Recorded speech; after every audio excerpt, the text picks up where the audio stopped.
a law firm has said an exchange of emails can constitute a binding contract if there's sufficient dialogue by email that may be enough to create a legally binding contract. It is a mistake to believe that what is said or agreed over email is not binding.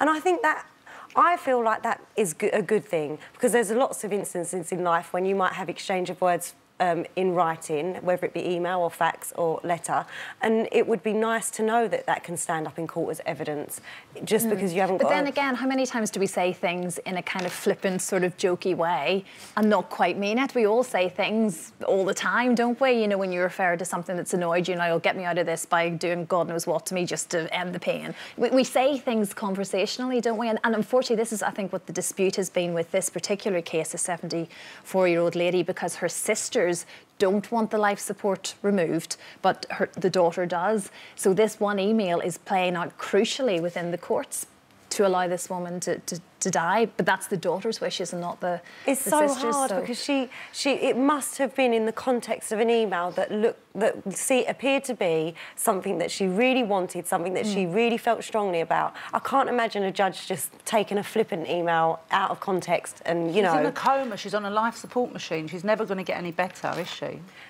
But I would be on the sisters, you know, I would be the person saying, no, it's just an email, it doesn't mean anything, I want to try everything else. Yes, and it's a very... So if you can take it out of those people's hands and not leave the decision down to them... But I think that if you love someone, you do what they want. And if this go, if true love for someone is letting them go, I think it's selfish. It's all about you. If this woman has said, I want to die, and that's my wishes, the people involved in her family who are preventing that, it seems to me, can't love her enough. I think you're absolutely right, but I think that, you know, human nature is something that takes over, and sometimes we do become really selfish, and I know... But what is it? Who's it pleasing? It's pleasing you. Yes, of course it is, but it's also... someone doesn't know. In the back of my mind, I would think, what if she is going to get better, and what if I take away that only chance? And I think you're completely right. I think that the right thing to do is to respect the wishes of somebody. However, I would find that very difficult, just naturally,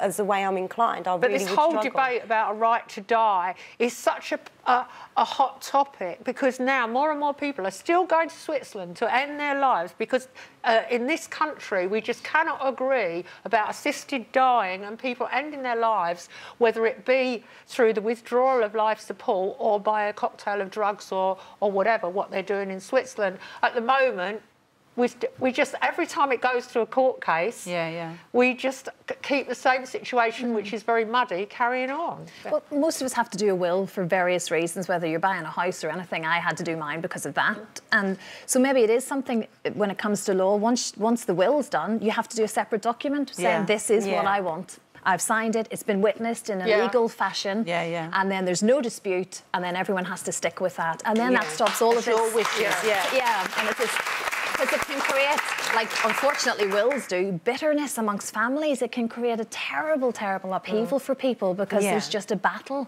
It's an awful thing, isn't it? It's a dreadful kind of a situation, but I think there needs to be more clarity, and we have to be able to talk about it. We just don't like talking about death. Isn't it? And I'm with you a bit, you see, Stacey, you know, if there's hope, I'm sort of clinging on.